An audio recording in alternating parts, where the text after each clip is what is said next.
കണ്ണൂരിൽ ഇത്തവണ ചരിത്ര വിജയമാണ് KPCC അധ്യക്ഷൻ കെ സുധാകരൻ നേടിയത്.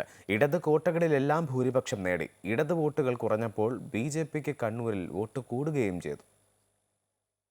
ഇടത് കോട്ടയെന്ന് CPM വിശേഷിപ്പിക്കുന്ന കണ്ണൂരിൽ അമ്പരിപ്പിക്കുന്ന വിജയമാണ് KPCC അധ്യക്ഷൻ കൂടിയായ കെ സുധാകരൻ ഇത്തവണ നേടിയത്.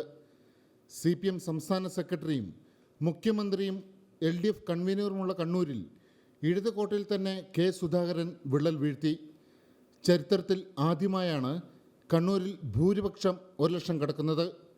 2019-ൽ 96,000 വോട്ടിൻ്റെ ഭൂരിപക്ഷമാണ് കെ സുധാകരന് കിട്ടിയതെങ്കിൽ ഇത്തവണ അത് 1,12,000 കടന്നു.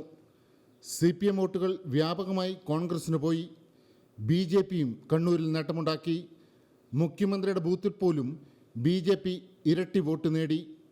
തളിപ്പറമ്പ്, അഴീക്കോട്, കണ്ണൂർ, മട്ടന്നൂർ തുടങ്ങിയ ഇടതുപക്ഷ നിയമസഭാ മണ്ഡലങ്ങളിലും കെ സുധാകരൻ ഭൂരിപക്ഷം നേടി. എന്ത് ന്യായീകരണം പറഞ്ഞാലും CPMന് ഇന്ത്യയിൽ ഏറ്റവും അധികം മെമ്പർമാരുള്ള കണ്ണൂരിൽ കെ സുധാകരൻ വിജയിച്ചതിൽ പാർട്ടി നേതൃത്വം അണികൾക്ക് മുമ്പിൽ കണക്ക് പറയേണ്ടി വരും. BJP കഴിഞ്ഞ തവണത്തേക്കാൾ ഇരട്ടി വോട്ട് നേടിയതും ചർച്ചയാകും. അമൃത ന്യൂസ്, കണ്ണൂർ.